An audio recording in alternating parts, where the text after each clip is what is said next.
A very good evening, one and all present here. I welcome you to the Personal Finance webinar organized by SAIL IIT Guwahati. Your hosts for the day are me Dhairya Agrawal and my friend Arin Bhushanwar. To start with, I would like to point out that even in SAIL, we seldom get to witness such a crowd of alumni. And so thanks a lot for joining today's webinar. Getting their children to graduate from IIT is still a dream for the majority of the middle class families in India. Why is it? The money, right? It's always money. And why shouldn't it be? After all, money can't buy you the happiness, but it pretty much buys you the way to it.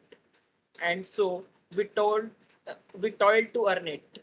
But what's the next step after earning it?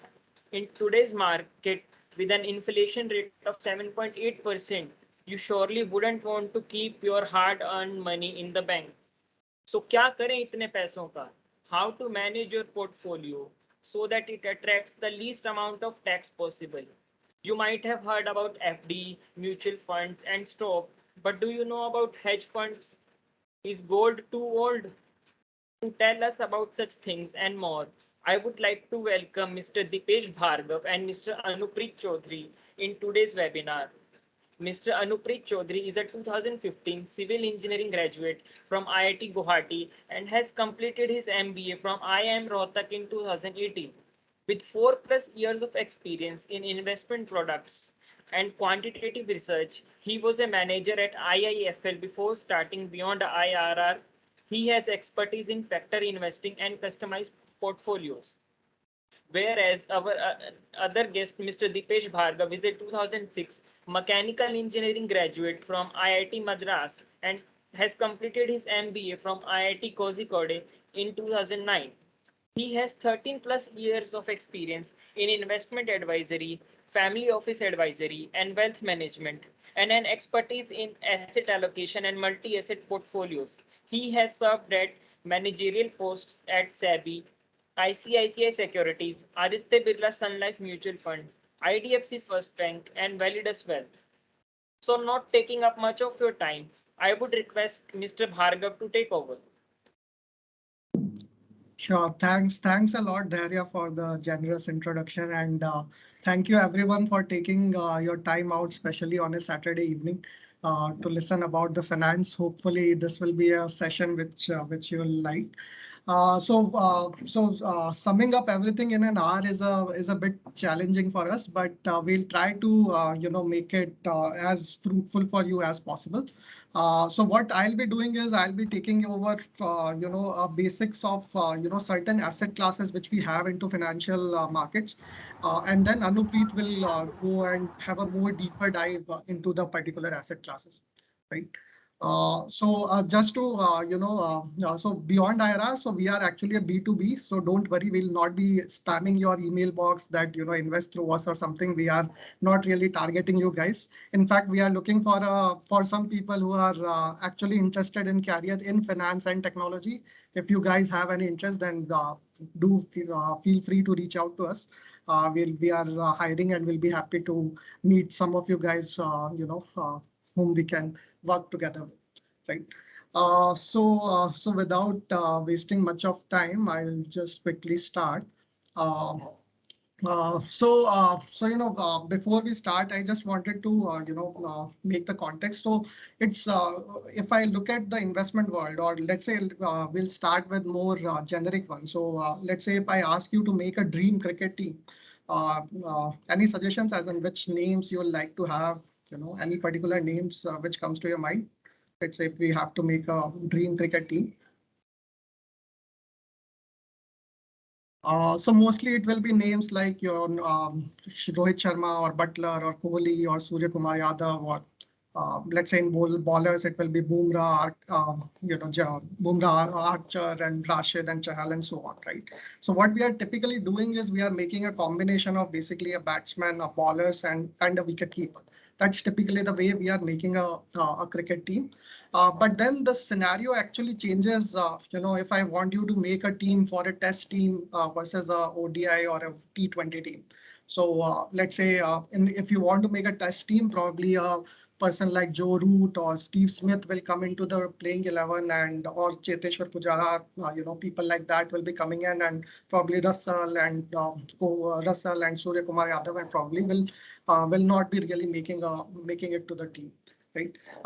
If I make it, let's say, a team for a super over, then things will be very different. You will probably be looking for a combination of, let's say, one bowler, three batsmen, and seven really, really good fielders. Right? That's the only thing which you need. Right? Uh, so that's basically the rules of the game, which is basically helping you to determine what is the combination which you want to have in this particular cases. So if it's let's say test team, then you can actually go with four bowlers also, because there's no limit on the number of overs that a person can bowl. But in a T20, you typically want people who at least five of them can roll the arm over. In a super over, it will be only one bowler which you really, really need, right?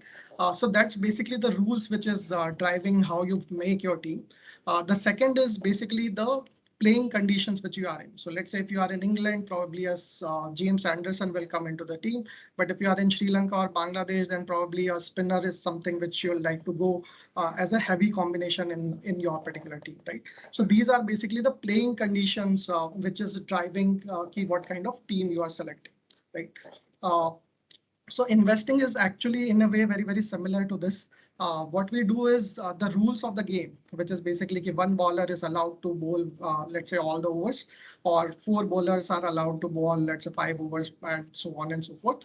These are basically rules of the game, which we typically call as the investor constraints, right? So in investment parlance, it's basically what is my risk profile, and what is the time horizon I'm looking to invest. So risk profile is something which we'll discuss in this later part of the presentation. But time horizon is basically for how many years you are willing to let the money be invested. Now, these are the two cases which you define, and this is basically the rules of the game. The playing conditions, which was whether you are playing in England or you are playing in let's say Sri Lanka or Bangladesh. That's basically the tactical portfolio call. So wherein we try to understand, okay, how the markets are looking like. If there is too much volatility, markets have corrected. Do you want to go overweight on equity, or you think that the markets will continue to fall and you want to go underweight on equity, and so on. These are basically the tactical calls which one particular takes, right? So that's what we do in investing. Just wanted to capture this thing, so we are clear on that. So that's how we build the portfolios. We understand what's the investor constraints, then we look at what is the tactical portfolio calls, and basis that we determine how the portfolio needs to be constructed for any particular person, right? Now, similar to what we have like batsman, bowler, and wicket keeper, if I look at broadly for the investment world, then actually I'll break it down into three major asset classes, which will be equity, debt, and alternate. Right. Uh, just so that all of us are on the same page. So let's say if you are opening a restaurant in IIT Guwahati because you are not really happy with the mess food, so then you think, okay, opening a restaurant is a great business idea. So let's say you need a capital of 1 lakh rupees. If you take a loan from somebody, then basically for him, it's a debt investment. So let's say he gave you a loan of 1 lakh rupees. You say that after a year, I'll return 1 lakh 10,000. So 10% is the interest rate, and that's the debt thing which works out. Uh, that's the debt part. Equity is like, okay, you pitched it to somebody said that, okay, this sounds like a great business idea because people come, they have money and they want to eat, and there are not many options available outside. So then he says, okay, I'll give you 1 lakh, but instead of taking a interest, I'll take, let's say, 10% ownership. So whatever is the profit which is coming, that 10% belongs to that particular gender. So if it's a long-term business idea, that's in a very, very crude way, that's how the equity you can define, although this is private equity. But let's say the same gets listed. So let's say you like HUL or you like DMart, and you think that, that's a business which I can't really build or I can compete with, then you can actually buy a share of it, and in a way you become a partial owner of that particular franchise. right? So that's equity and debt.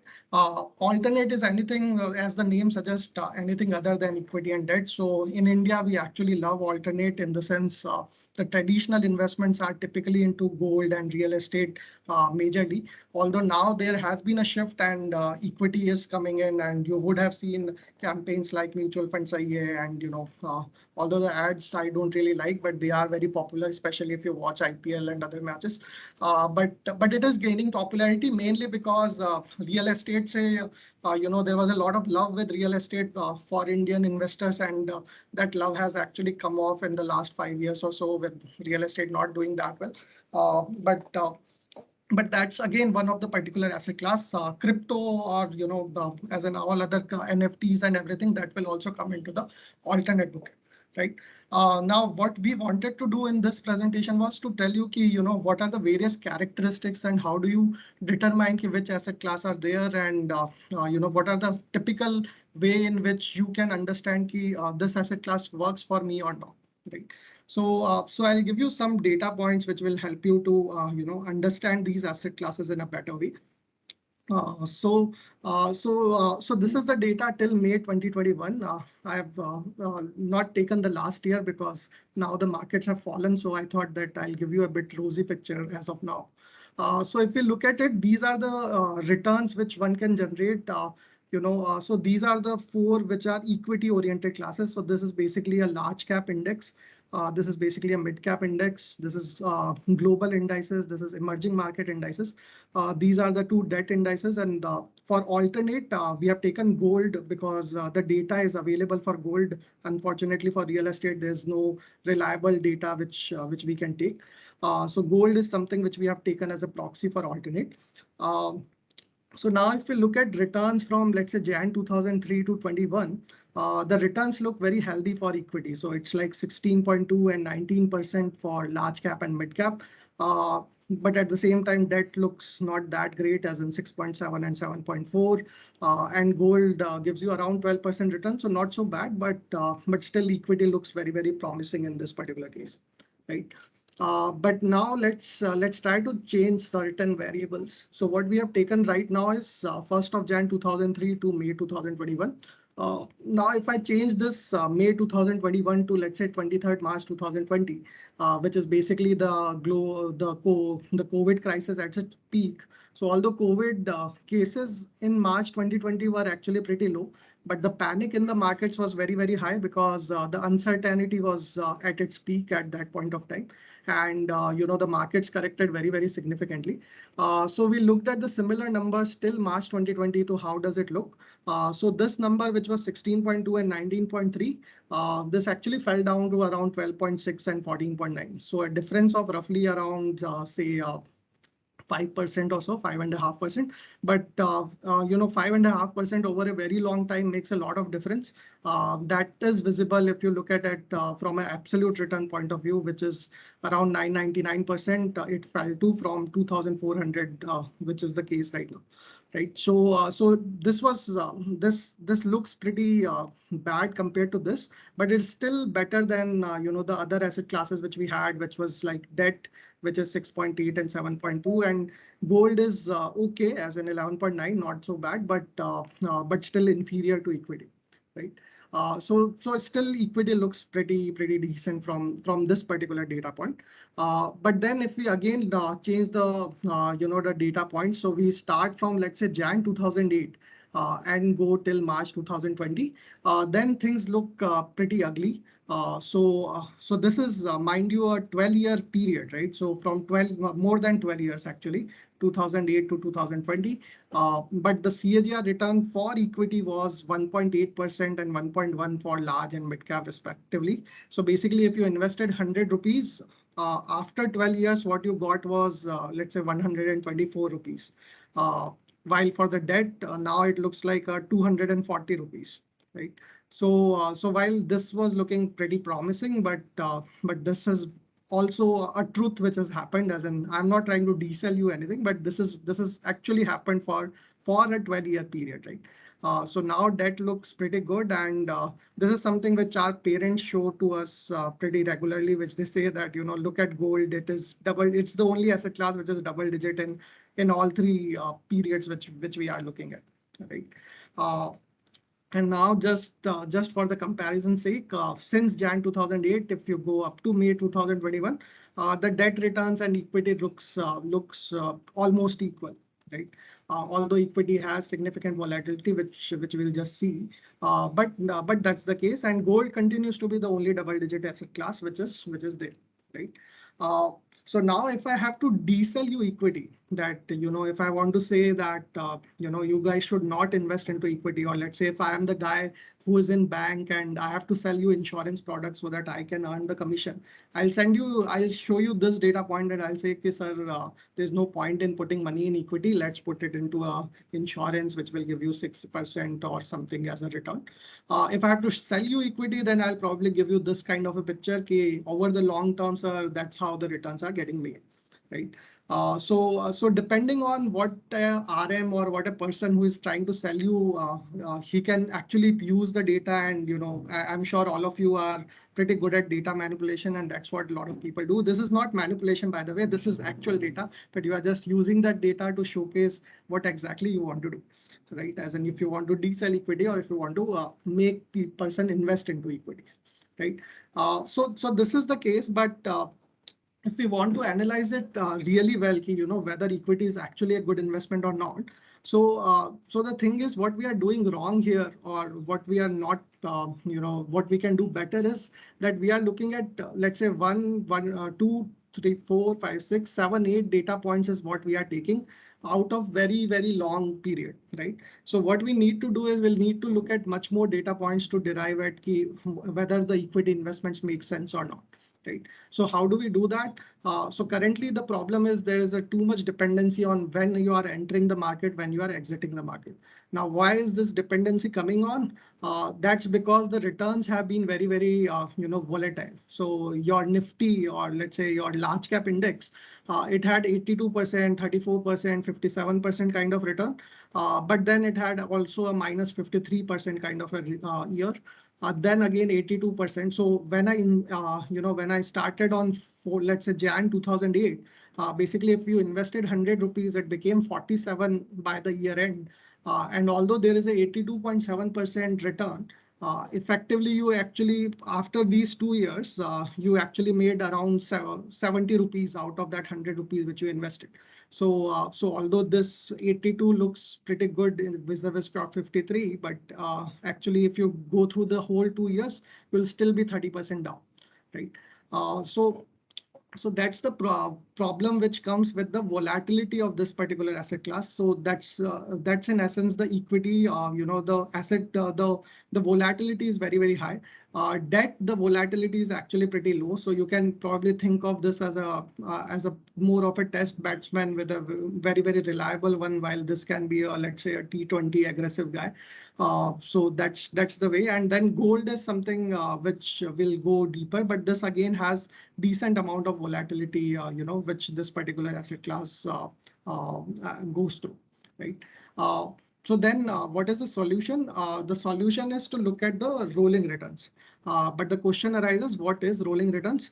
So rolling returns, so just to explain you by example, what we are doing is we were looking at two data points. Now we look at much more, data points to infer, to make an inference key whether this asset class is good or bad, right? So what I do, so let's say for rolling returns, what we do is if I have to take 1 year rolling returns from 2015 to 2020, so then my first data point is basically 1st of Jan 2015 to 1st of Jan 2016, then 2nd of Jan 2015 to 2nd of Jan 2016.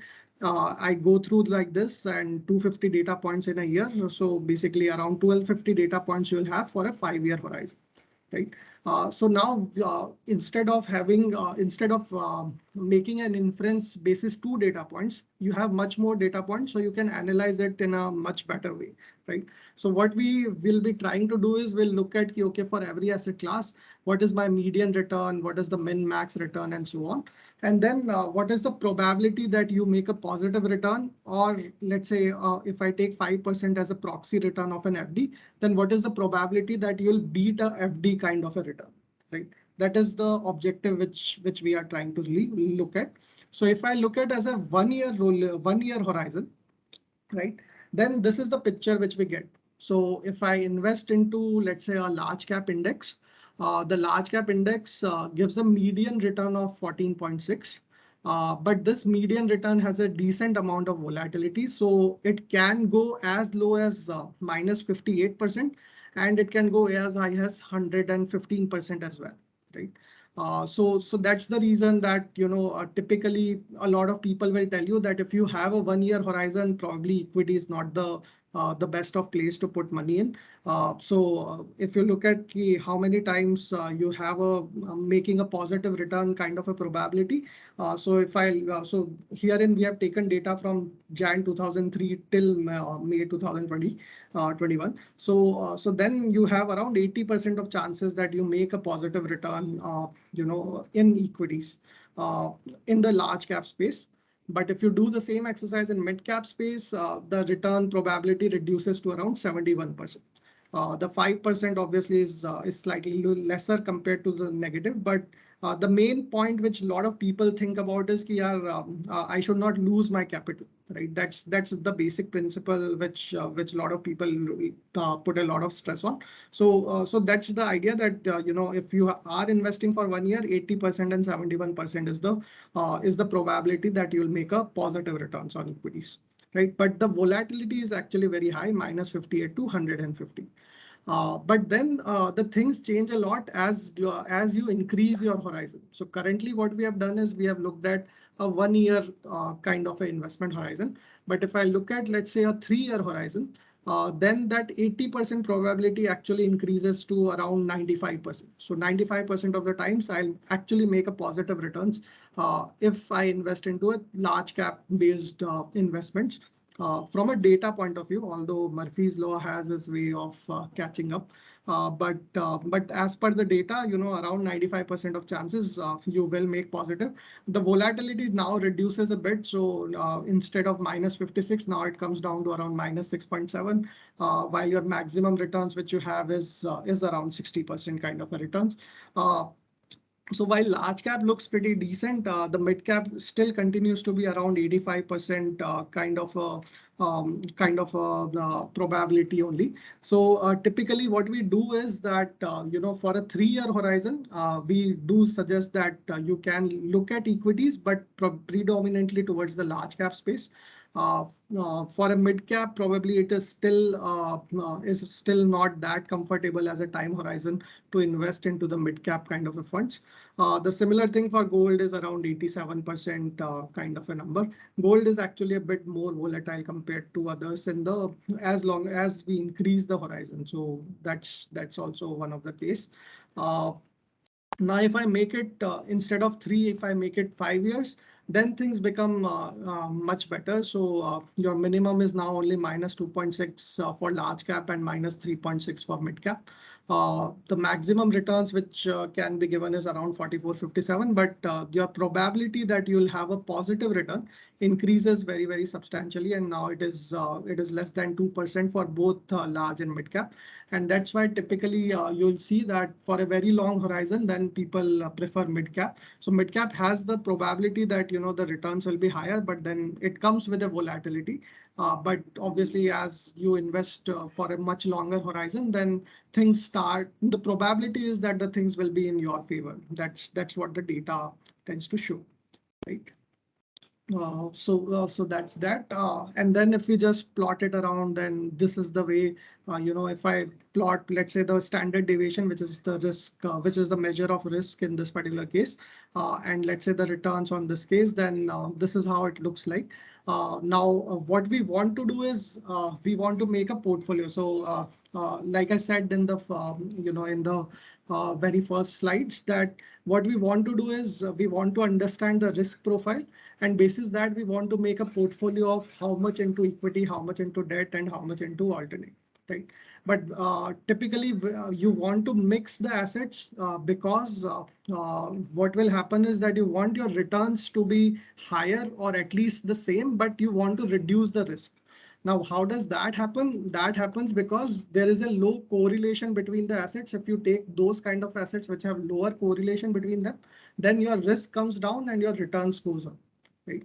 So just looking at it from a data point of view. So let's say if we look at year 2008, right? So in 2008, your large cap index went by 53% down and mid cap by 59%. But at the same year, gold actually gave you positive returns of around 31%, right? Uh, in 2011, again, this went down by around 25 and 30%. Gold again gave you 30% kind of a return. So the thing is that most of the times equities and gold have a negative correlation, and that helps you in diversifying your risk as well. So even in the COVID crisis which happened and markets actually went down very significantly, gold was actually the beneficiary because it has a safe haven kind of appeal. So whenever the markets go down very significantly, gold actually tends to do well in that particular kind of thing. So if you have a portfolio which has, let's say, a mix of large, mid, and a bit of fixed income and a bit of gold, they actually reduces the volatility because the correlation between the asset classes is a bit low. Right. So that's how we build the portfolio. Now, the question which arises is how much into equity, how much into fixed income, and how much into gold. Now, that is something which is basically dependent on individual risk taking ability. If you Google, they will find a lot of risk profiler which will help you to understand, okay, this is your risk profile, and basis that how much should be your investments into equity or fixed income or gold. But that will give you the number. What has worked for me or what has worked for a lot of my clients is something which I'll just show you. But before that, I'll just request you to keep these numbers in mind. So for equities, the CAGR number is around 16% with a maximum loss in a year of 53% kind of a return, right? For debt, it is 7.3 and max loss is only 0.8. So it's actually not a loss. Now, if I make a portfolio, now because these asset classes are actually negatively correlated, the portfolio actually does well. So for example, let's say there is the portfolio one, which I made. This has around 25% investments into equity, 70% into fixed income, 5% of gold. Now, this is predominantly fixed income, but still it gives me around 10.6% kind of a return with a maximum loss of minus 4.2, right? Uh, a lot of people, in fact, I am also pretty much near this portfolio too, which typically prefer a 50-50 kind of allocation. 50% is into equities, fixed income is 45, 5% is gold. So why do we go? This is this typically. So if we go back, this had a loss of maximum of around minus 53. Now, herein, what I'm doing is I'm putting a 50% equity, but even then, it's not like minus 53 divided by 2, so minus 27.5 or something. It actually reduces because your asset classes are negatively correlated, and hence your maximum loss, which is coming, is around only 20% kind of a return, right? Uh, Even if you, let's say, want to take a slightly higher equity, so let's say you do 75% equity, 20% fixed income, 5% gold, this actually gives you returns, which is very similar to a 100% large cap. So this is also 16.3 versus 16.3. But herein the losses are actually capped. So losses is minus 36 versus what the loss which you had last time was around 53%, right? So portfolio approach actually helps you to and portfolio approach as in you make the portfolio in certain asset classes and then keep rebalancing it at various points of time. So for example, in this particular year, lot of my friends have actually, and me myself included, so we were around, let's say, 50% in equities. Markets have corrected by around 20%, so that 50 has now become 40. So now what we do is that 10 rupees we are pulling out from debt and putting into equities so that the portfolio gets rebalanced. And most of the times, as long as we stay disciplined, this approach actually helps to generate the returns in the portfolio. So that's where so that's the idea, as in that's what I wanted to cover, as in the various asset classes and how a portfolio you can make to reduce the risk in the portfolio. Now I'll hand it over to Anupreet, who will go a bit more detail into this particular thing. Thank you, Dipesh. My voice is clear. Yeah. I'm getting an echo, so if you can just switch off your mic, yeah. So basically, the page presentation was mostly dealing with data and all, and actually we do this on a daily basis for all our clients, and this data crunching is actually the core part of our job. But for a layman, for a person who doesn't have like too much of time, who is not related to this industry, this kind of data crunching on a regular basis becomes a very difficult task, right? So in order to make it this presentation very balanced, I have used certain examples which are like derived from sixth or seventh class maths, and they are very strong in order to understand like how this investment and the markets work. So the basic of any portfolio construction is to increase the risk adjusted return. So basically, for a given amount of risk that you are taking, you need to improve the returns, right? And the basis of that concept actually derives from something called as diversification. You must have heard this term a lot from different people who deal in markets. So I just want to explain what is diversification, so that when you pass out and you start earning money, and you have to put your money across different asset classes or different kind of investment products, then you need to understand like how to diversify, right? So diversification can happen in my opinion in two ways. One is you can diversify over time, or you can diversify over space. So what I mean by time and space, in time, I have two calculation here. So first table shows that there are 5 years, year 1 to 5, and each year you're getting 20% return, right? So if you start with rupees 100, you will get a 20% CAGR. CAGR means compounded annual growth rate. Basically, the compounded growth rate would be 20%, because each and every year your money is actually compounding at a 20% rate, right?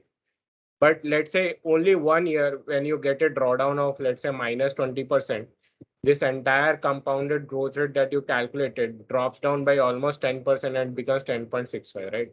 So just one small miss can can actually change your portfolio drastically from 20% CAGR to just like 11%, right? This is happening because you are not diversifying across time. So what is your core assumption in these example is that you are starting with, let's say, 100 rupees, and that's it. So you have just put money at the start of the investment and you have forgotten, right? There is no diversification across time. If we want to diversify, we can have a different approach. What we can do is we can start putting money every year. So 100 rupees in year one, 100 rupees in year two. And the same return profile we have, let's say 20% in the first year, and then there is a drawdown of minus 20%. Then because of this staggered investment, your CAGR improves from 10.65 to 13.41. Now, this is a very important point here, that when you're trying to invest, you should not invest all your money uh, in just one go, right? Where you should diversify across time.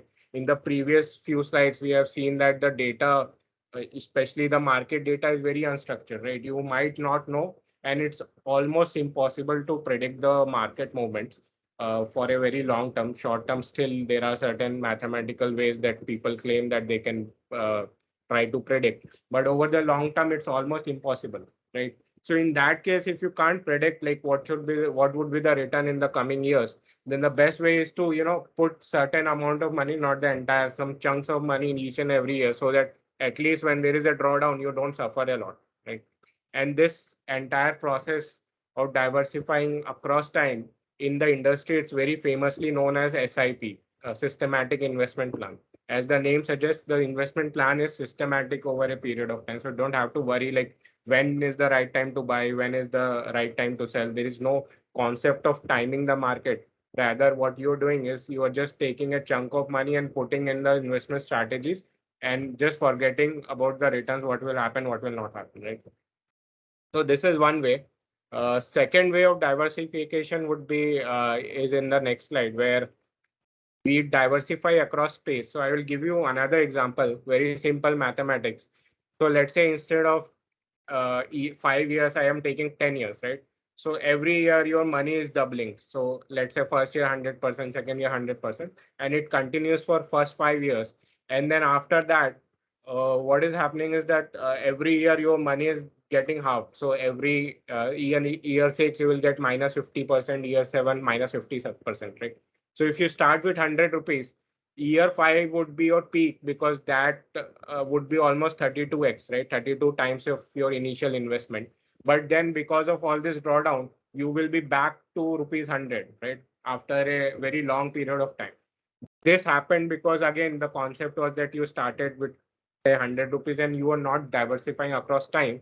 But there is also one more investment concept that I want to make here, is that instead of investing across time, let's take the same risk, same return profile and convert it into a portfolio. So let's say I'm trying to invest 10% each, equal weighted, in 10 stocks. Five of the stocks are doubling my money, five stocks are halving my money after year one. I will still be left by with 25% return, right? So 100 rupees will become 125 after a year. So this is called diversification across space. So when Deepesh was talking about that you should invest in asset classes which are not correlated, basically this is how you do it, right? There are certain asset classes which are doubling your money, some are halving your money, but at the end of the day, because you're giving some exposure, not all, your return is not getting affected, right? So you have to remember these very two important concepts, that don't put your money at one go, because that event can be a tail event, that can be the peak of the market, and you have to wait. It can be like as long as 10 years, 15 years to just even break even the amount of money that you have put, right? Second concept is that don't put all your eggs in one basket. It's very famous quote by Warren Buffett. So you need to diversify across asset classes, across portfolios, across investment strategies, right? So these are the two important concepts. Moving on to the next slide. There's one more concept that is very important for you guys. So I have taken a 5,000 rupees investment per month. A guy who is starting at the age of year 21, 5,000 rupees per month. And let's assume that he will retire at 45, right? After working almost 24, 25 years of working, he or she thinks that they will retire at the age of 25, right? 5,000 rupees per month, compounding at 12% rate. After almost 25 years, at the age of 45, that amount would be 15 lakhs. 15 lakhs worth of money you would have put into a certain strategy which is giving you a 12% return every year, and that 15 lakhs would have turned to almost 94, 95 lakhs, right? That's a huge amount of money. Now, if we just delay this entire process of investment by just 2 years, let's say somebody who is just passing out of the college and he says that let me just enjoy my life for just 2 years, right? I don't want to invest, I just want to spend. Still, the investment amount will go to 13.8 lakhs for the period of 25 years, and that 120 that he must have saved, but he's just spent it on some items, right? Buying some luxury items or whatever. This 94 lakhs worth of investment after 25 years just dropped to 73 lakhs. There is a difference of almost 20 lakhs. It's a huge difference. And why this is happening? People say that the eighth wonder in the world is compounding, right? This is what is happening. Compounding is so powerful that you just miss by 2 years and there is a huge difference, right? So it's very important, like how early you start in the investment world. And these are the three principles. And in the next few slide, I will try to summarize it. So what is the learnings? Stagger your investment across time, which is called SIP. Invest in well-diversified portfolio and start early as possible. No matter what is the amount, you can start with 500 rupees, 1,000 rupees. There are mutual funds which can be as low as 500 rupees. You just need 500 rupees per month to invest in a strategy, right? It doesn't matter what amount you're putting into a strategy, but start early, because the time is something which you can't gain, right? Money you can earn, you can do hard work, but you can't get back the time that you have wasted, right? So moving on to the next slide. So this is something which is very technical, and it would not be fair to cover all these concepts of portfolio diversification. This is something that Dipesh has covered. What this slide is trying to say is, let's say you need to find certain return stream, right? Equity can be a return stream, debt can be a return stream, and they should be uncorrelated. So here you can see that the green line has a 0% correlation, right? So if you just add one more return stream which has a 0% correlation, on the y-axis, you see that risk from 10% just dropped to, let's say, 5%. It just halves, right? So this is the power of diversification. When you are trying to look at investment strategies, you always should look in silos and think about something which are not correlated. So this is so recently what is happening in Ukraine, because of war, a lot of things were not functioning, right? Because let's say ATMs were not there, banks were closed and all. In that case, me and one of my colleague were discussing, like, what is that asset that will, in such cases, will help you, right? So, for example, let's say if you invested in equities in Ukraine, in times like these, all the banks are closed, all the stock exchanges are bombarded, right? There will be nothing which is digital in nature that will help you in getting out of the country or buying something for yourself, right? In that case, what will help is something such as gold, because gold is a universal currency. If you have gold coins, you can go to any country, any person, you can just give them and exchange the goods, right? So gold is something which is very uncorrelated to all the events. And similarly, you can find so many asset classes which are uncorrelated, and it reduces your risk as compared to your returns. And overall, it is like a balanced portfolio approach that you can have. It also depends on your risk profile. But this is just the theory that we often use when we are advising our clients. Uh, Coming up to the next slide. So what are the return streams? We have talked about broad asset classes, let's say equity, debt, alternate. But in the asset class itself, there are like numerous products, right? So let's say debt, we have savings account. A lot of people must have bank account, right? You put money in the savings account. That's one kind of investment where you get 2-3% of return. Fixed deposit, you know it. Corporate fixed deposit, similar to fixed deposit but issued by corporates. Small savings schemes like public provident fund, money market papers, bonds, debt market, mutual funds, market linked debentures. There are like tons and tons of products for each and every asset classes. The ones which are highlighted in yellow are the most common one. We often hear from our family members or friends that invest kar do mutual fund mein, buy stocks, buy gold, right? All those things are common one, but there are certain other products also which a lot of people don't know about. And one reason they don't know about is the structure of these products. So, for example, alternative investment funds, like in the starting when the introduction was given, people were saying you don't know about hedge funds, right? So in India, a lot of people are not aware that hedge funds are present in India. So there are a lot of hedge funds in India also, and they come under something called as alternative investment funds. Lot of long short strategies, lot of long only strategies, right? But because it is not famous, one reason is that minimum investment amount for such kind of products is 1 crore, right? So a lot of retail people would not be able to afford to buy such kind of products.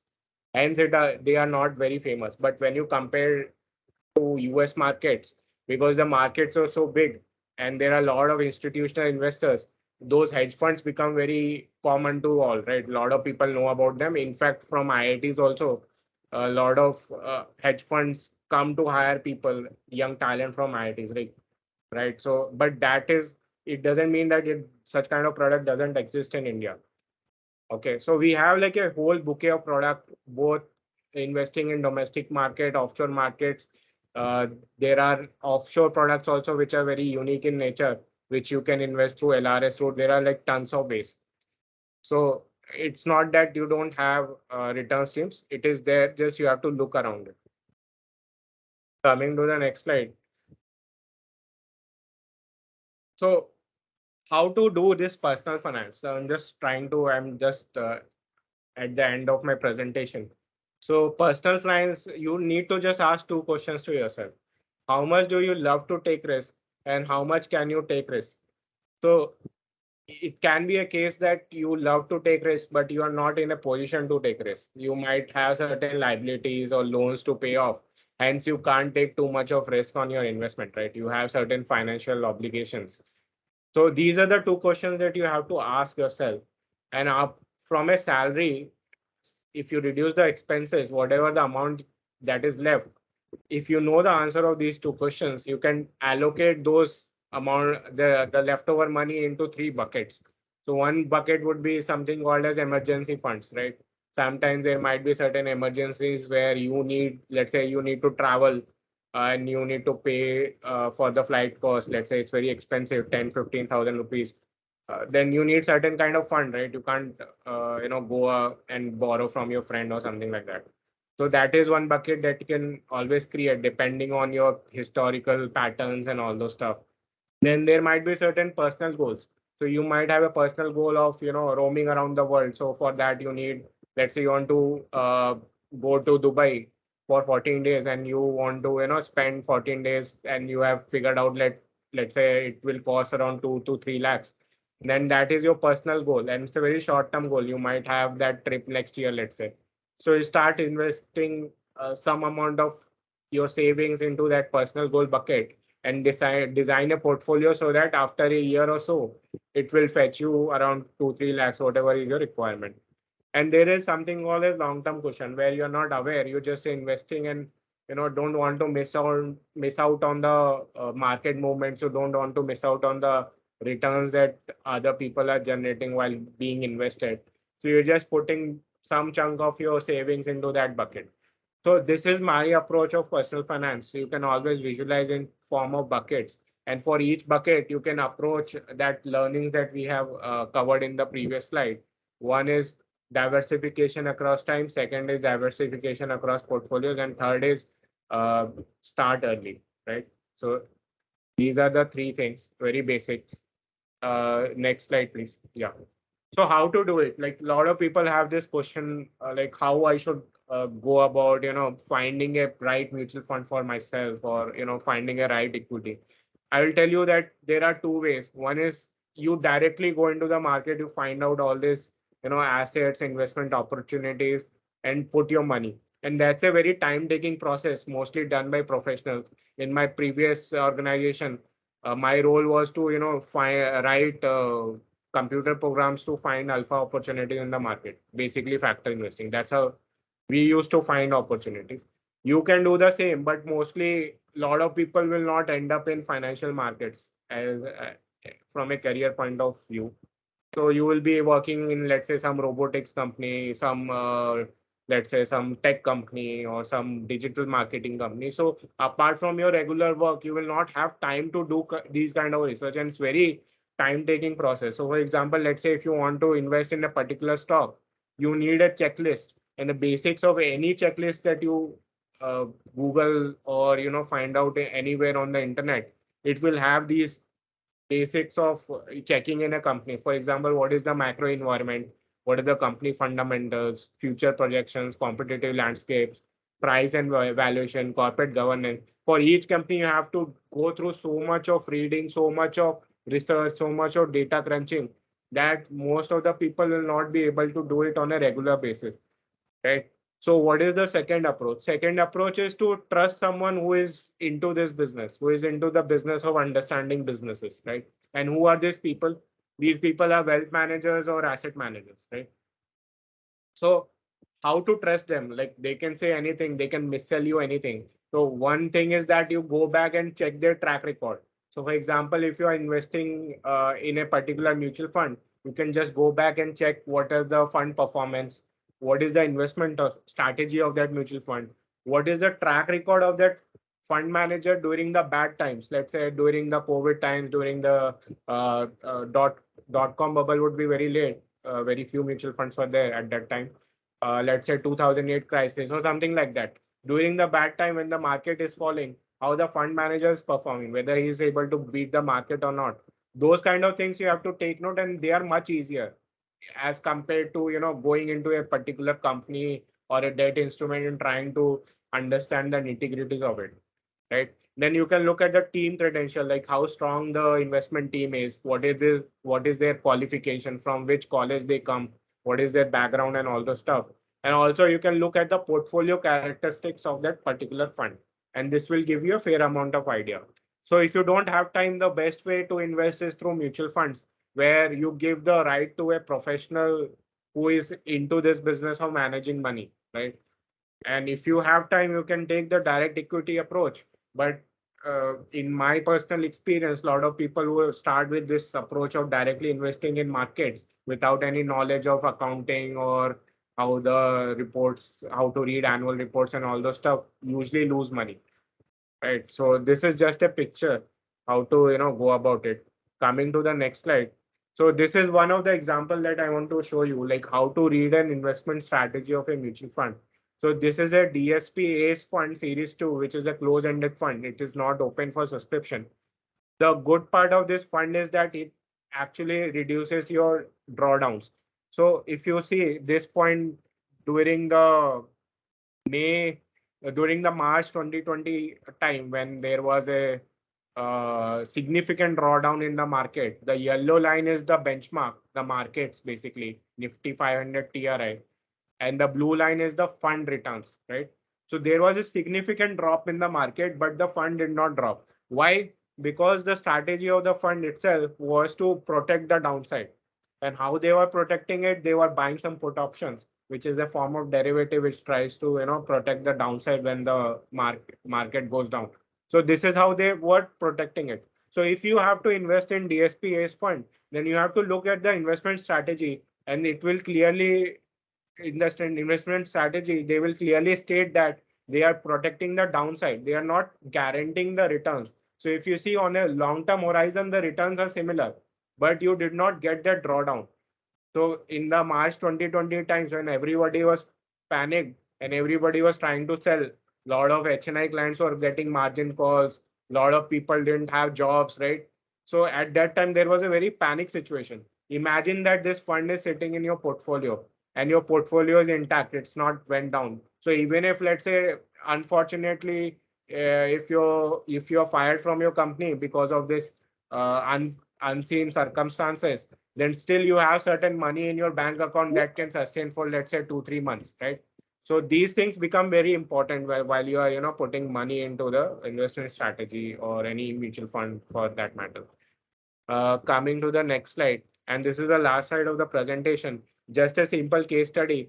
Let's say a fresher is joining a company and salary is 90K per month after all the tax, the TDS and professional tax. Monthly expense 50K per month is decent.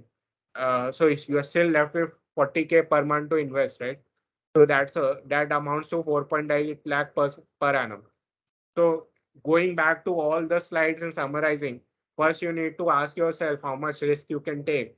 And if the answer is yes, because you guys are very young, uh, then you need to understand what assets I can pick.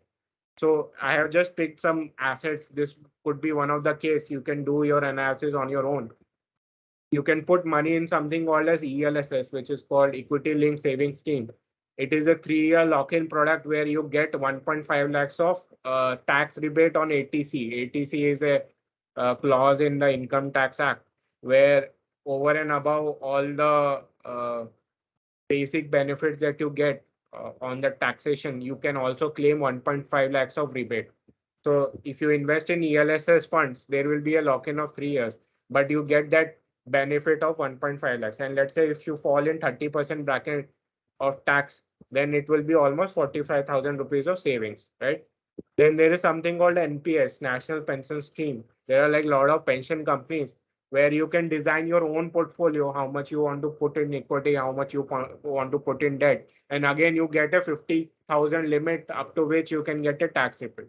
So almost 2 lakhs has gone and you have left with 2.8 lakhs.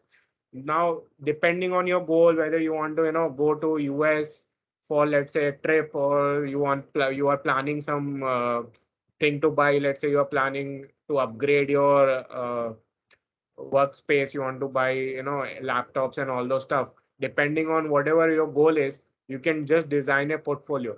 So here I have put money in equity funds, stocks, gold, debt, and the portfolio of it. And eventually, let's say after a certain period, when my goal time will come, this 2.8 lakhs will fetch some amount of money so that I can fulfill that goal.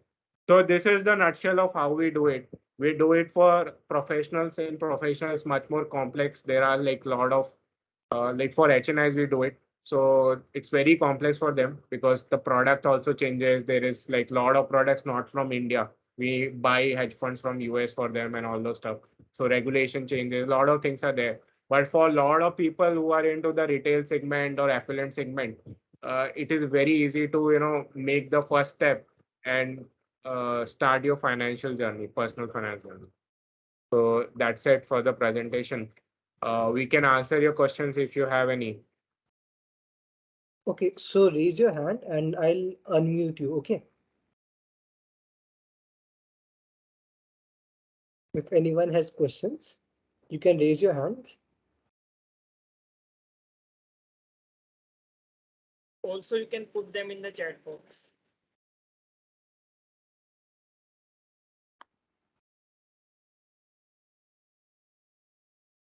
Until then, we got a question from Kandesh Sai Lokesh that what is a good idea for early investment?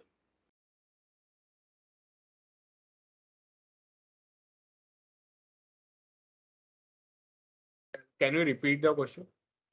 What is a good idea for early investment? Dipesh, you want to answer? As in whatever you can save, yeah, you can invest. So that like Anupreet just mentioned in the last slide, you can start the investments with any ELSS fund. So that's basically your equity investment. So what as Anupreet just mentioned, it's a 1.5 lakh ka limit. Just pay you can just save taxes. So that's typically the first step where the investment journey starts. So whenever you will be joining any organization which you are joining, uh, that organization will ask you an investment proof in the January month. Okay, what are the investments you made, and basis that your tax and everything will be calculated. So what happened in my case? So I started my career in 2007 or 2006.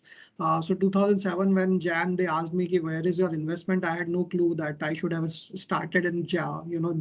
June was the month when I joined. So in Jan, I had to borrow money from people and then I had to invest, and that was slightly difficult.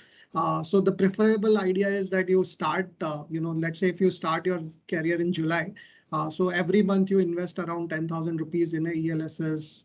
If you are okay with the equity risk, if you are not okay with equity risk, then and if you still want to save taxes, which is typically the case, all of us want to save tax, then probably tax saving FD is also there, which is 5-year FD. Doesn't give that great a return, but still saves taxes. Otherwise, you can invest into ULIPs also, but ULIP is basically acronym for Unit Linked Insurance Scheme. Most of the ULIPs have very high expense, and that is something which a lot of people want you to buy, but not really a great investment to buy, honestly, because they have expense. So it's preferable for the relationship manager. So you'll have to hunt it down which ULIP has a lower expense. So again, you'll Google it, you'll find out what are the kind of expenses. You'll typically prefer a ULIP which has a less than 1.5% expense ratio. Unfortunately, I can't really tell you on this a public forum which exactly you can invest, but if you Google it, you'll find it out. Okay, thank you. And also, there's a question from Karingala Suraj Raj ki how to manage money and save taxes. Okay. I think I answered it partially, but just to make it clear. So currently, what we are targeting is ATC, and ATC is the investments which we are trying to save taxes. Then there is another aspect which comes in, which is something called as capital gains. So that is not something which you will face probably in your very first year. But let's say in the second year or so, say you invested into a bank FD, right? Let's say you invested 1 lakh in bank FD. It became, let's say, 1 lakh 8,000 rupees. That 8,000 rupees, if you are in the highest tax bracket, that 8,000 rupees is subject to 30% tax, right? So that becomes a very difficult thing कि एक तो you get only 8% return, ऊपर से you pay 30% tax. So then the same thing you can invest into debt MFs, which I think Rajat Mahesh, no, Shubham Gupta has already asked ki how to pick better debt MF. So if you invest into debt MFs, you will have a taxation advantage. As in, so like I said, for FD, you will have a 30% tax. But in debt MF, if you stay invested for 3 years, then your taxation actually is 20% with indexation. But indexation is basically if you invested 100 rupees, post 3 years, let's say if inflation is 5%, then let's say that 100 becomes 115 as an inflation. And your return wherever you invested, let's say it became 117.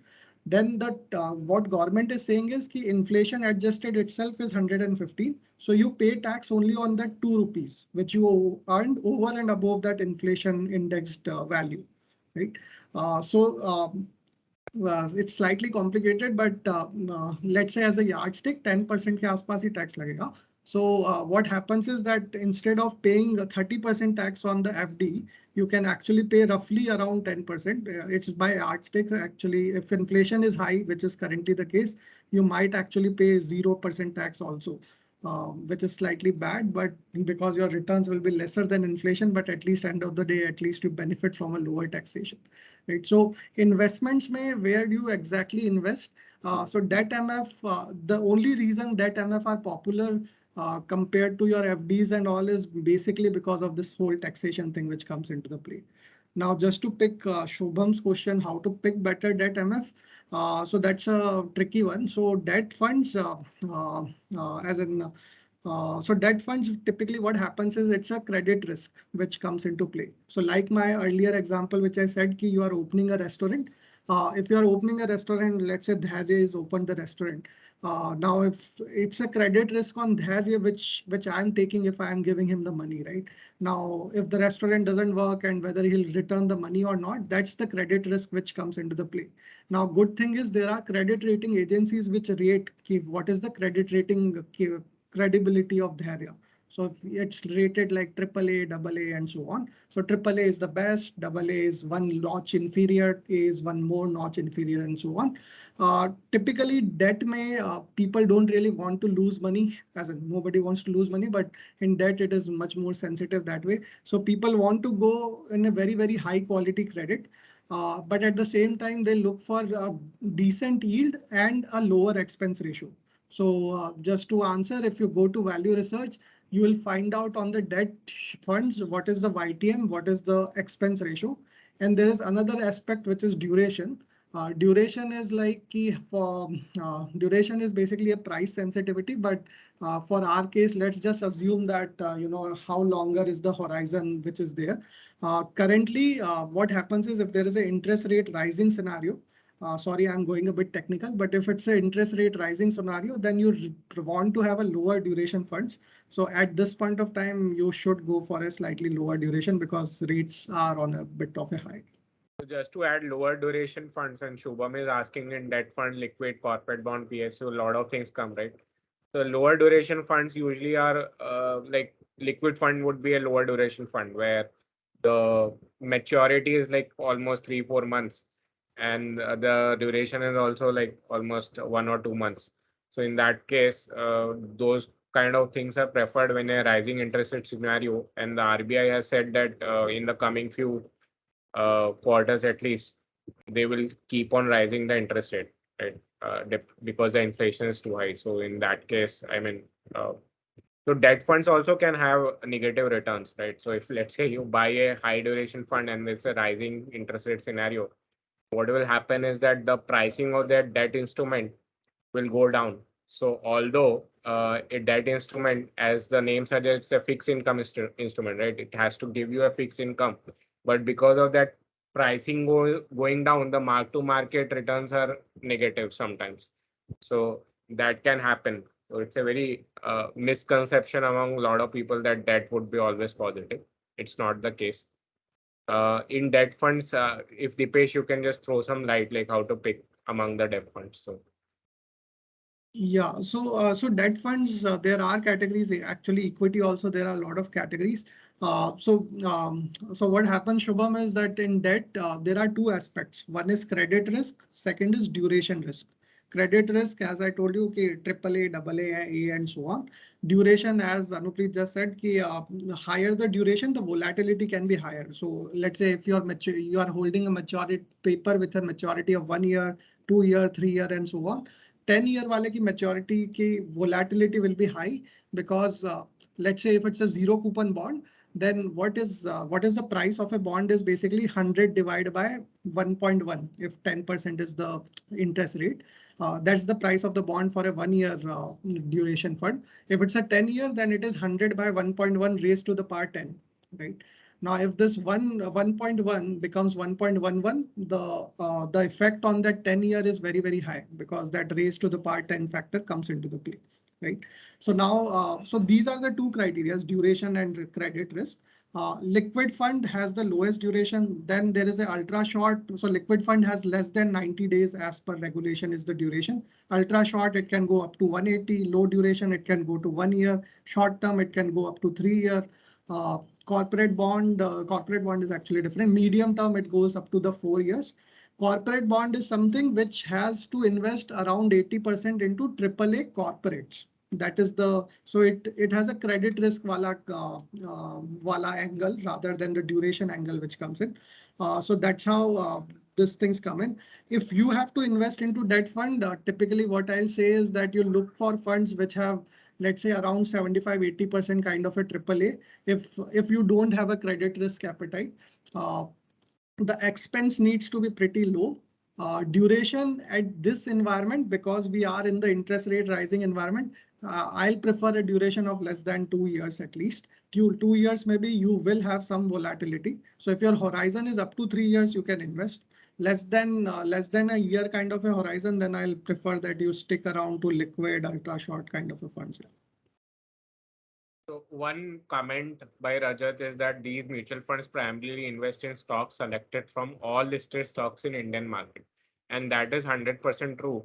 By regulation, Indian mutual funds can't invest in non-listed, like unlisted space, unlisted companies, right? So by default, it has to be listed company. Why? So no mutual fund will see where you will see any investment in unlisted. There might be certain cases where there is some unlisted allocation, but that happens due to some corporate merger and acquisition or those kind of stuff, right? Where some company has, uh, some the company has split into two companies, and then some company is private, some company is listed, or something like that. There are certain cases where you can see such kind of scenarios, but usually by regulation they are not allowed to invest in any unlisted space. Even said that, there are certain cases where mutual funds can invest in securities which a retail investor will find very difficult to invest. So for example, let's say if you want to take exposure to Nasdaq, which is a US index, right? Investing into tech companies, or S&P 500. Like we have Nifty 50, they have S&P 500. So those kind of investment you can't directly do. Uh, Two reasons. One is that there are certain regulations on outflow of money from India, which come through something called as LRS route. There is a limit on that. You can't put like too much of money in strategies which are not in India. Secondly, buying an entire index or a stock itself is a very cumbersome process, right? So in order to get exposure to offshore securities, let's say you want to invest in China, Japan, or US, Indian mutual funds give you that opportunity as well, right? There are a lot of index funds or funds of funds, we call them. They pick a fund, an index fund abroad, and then you can put entire money into that fund through mutual fund route.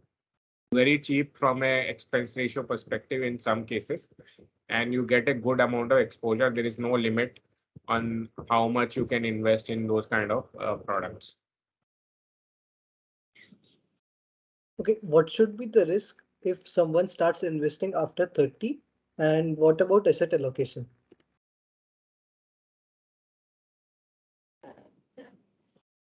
So honestly, your age should not be the rule of thumb which a lot of advisors use is that 100 minus your age is what the equity allocation one should have. Uh, Honestly, I don't really believe in it, but that is a thumb rule which a lot of people follow. I believe that let's say if I'm a 35, 37-year-old guy, but I still don't really want a 63% equity allocation. I'm more than comfortable with a 50% kind of allocation. So it depends on a person to person. At age of 30, you may not want to have that kind of a volatility, which a 70% equity allocation will give it to you.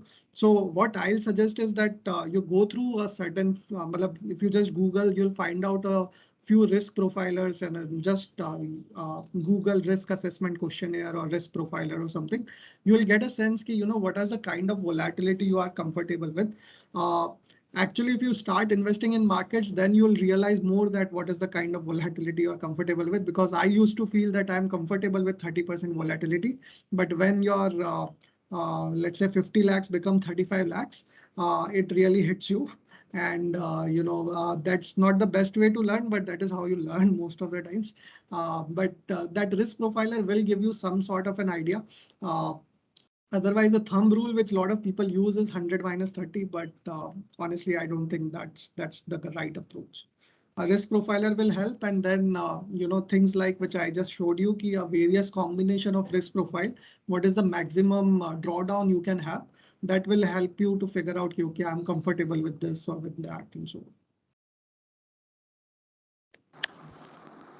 Okay, so thank you. That's all And I for think today. Shubham also asked about DSP Ace fund. So DSP Ace was a close-ended fund, yeah. So it had the strategy was investing 94% into equities and 6% into 3-year put options. So that is why this fund was able to, weather the whole equity turmoil which we had in the COVID crisis. So these are the kind of strategies which come as, and there are a lot of innovative products also which are coming into MFs now. There are fund of funds, not only in equities now, in alternates as well. So there are REITs and all which are coming in. But firstly, as in the allocation is something which you need to define first, how much debt, equity, alternate, and then there are a lot of options. Even LRS allows you to now invest into offshore directly also. And there is a lot of exotic stuff which is available on that offshore, as in, I'm sure Indwealth or ETF DB, वगैरह, if you browse through, you'll get a lot of very, very interesting investment options. One more, I already invested in FDs, which interest rates are going down year by year. Do you suggest I should completely move to other investment strategies? So FDs, Kaushik, the thing is that they are subjected to 30% tax here. So that's why I personally don't really like it. As in, if you are in the 30% tax bracket, which I'm assuming you are, then all the FDs which you invest, that is taxed at 30%. That's the biggest problem which I have with FDs. But if it is your debt allocation, probably I'll prefer, if you have a 3-year horizon, then I'll mostly shift to debt MFs because they'll give you a more tax efficient return compared to FDs. Interest rates are actually on the rise now. So probably you started your investments in 2020 where the rates were around 5.5%. Now RBI has raised rates. So you should see some revision, although they have increased the loan rates, but they are yet to increase the FD rates. That's typically the case with banks. But I think sooner or later they will be raising some rates. But if you ask me, I'll prefer that if you invest into debt MFs, if you don't want to take credit risk, probably there are funds like Bharat Bond, which you can see, which is basically 100% PSU AAA. For a duration of around 3 years, you can consider that. That will give you a much more tax efficient compared to FDs.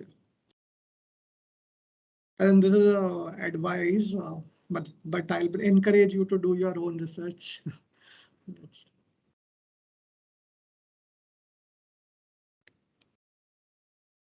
Okay, so with this, I would like to call this session to an end. Thank you, Anupreet sir and Deepesh sir, for joining us today. It was great talking to you. And I would request every participant here that if they want to if they want to connect with them, they can connect on LinkedIn. Okay. Okay. Sure, sure. Thank you. Okay. Bye. Thank you. Thank you so much. Thank Have you. a good talk.